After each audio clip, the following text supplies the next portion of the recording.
सोचो अगर दुनिया के दो पावरफुल देश एक दूसरे को ओपनली दुश्मन मान ले और दोनों के पास एडवांस मिसाइल, आर्मी और न्यूक्लियर टेक्नोलॉजी हो तो क्या होगा।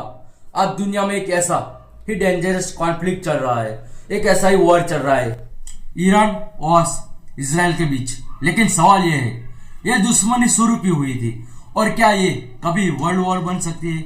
और आज जैसे ही कुछ नतीजा हुआ, वर्ल्ड वॉर की तरफ ये दुनिया जा रही है।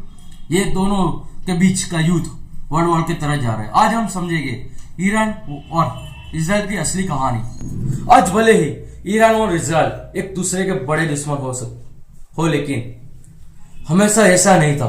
1948 में जब इजराइल बना तब मिडिल ईस्ट के कई देश उसके खिलाफ थे, लेकिन उस टाइम ईरान के किंग मोहम्मद रेजा शाह पहलवी ने इजराइल के साथ फ्रेंडली रिलेशन रखते थे। दोनों देश सीक्रेटली ट्रेड और इंटेलिजेंस कोऑपरेशन भी करते थे। लेकिन फिर एक ऐसी इवेंट हुई जिसने सब कुछ बदल दिया। 1979 में ईरान में एक बड़ी रिवॉल्यूशन हुई जिसे कहा जाता है ईरानियन रिवॉल्यूशन। इस रिवॉल्यूशन के बाद पावर में आए अयतोल्ला रुहुल्लाह खोमेनी ने उन्होंने एक इस्लामिक गवर्नमेंट बनाई और इजराइल को इलीगल स्टेट डिक्लेयर कर दिया। उस दिन से ईरान ने ओपनली कहा इजराइल को खत्म करना चाहिए और इसी मूवमेंट से ईरान और इजराइल की दुश्मनी ऑफिशियली शुरू हुई थी। पहले डायरेक्ट वॉर नहीं चले, धीरे धीरे कॉन्फ्लिक्ट दोनों के बीच बढ़ता रहा और शैडो वॉर चलते रहे। उसके बाद ईरान मिडिल ईस्ट में कुछ ग्रुप को सपोर्ट करता है जैसे हिजबुल्लाह, हमास। ये ग्रुप अक्सर इजराइल पर अटैक करते हैं। दूसरी तरफ इजराइल भी ईरान के टारगेट पे सीक्रेट ऑपरेशन और एयर स्ट्राइक करता है।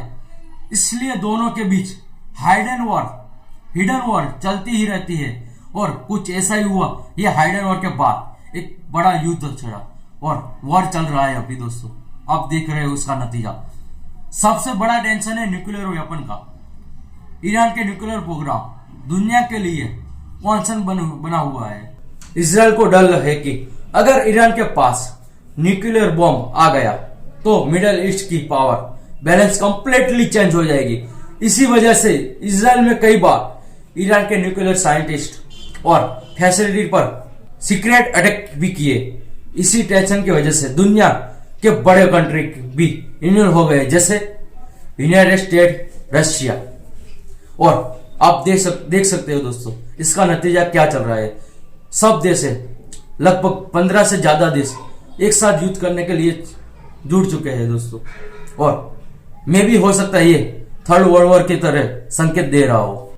लास्ट फ्यू इयर्स में टेंशन और ज्यादा बढ़ गया है। मिडिल ईस्ट में कई जगह पर, सीरिया, लेबनान में ईरान के बेसिस पर इजराइल ने एयर स्ट्राइक किए। कभी कभी मिसाइल और ड्रोन भी फायर होते हैं। और उसी बीच ईरान और इजराइल के बीच एक बड़ी जंग छूट चुकी है और वर्ल्ड वॉर स्टार्ट हो चुका है। के अंदर एक तरफ चाइना, रशिया और दूसरी तरफ कंट्री जो मिडिल ईस्ट के हैं वो अंदर शामिल हो रहे हैं और उस पर भी अटैक हो रहे हैं। तो दोस्तों क्या ये बड़ा संकेत है वर्ल्ड वॉर 3 का?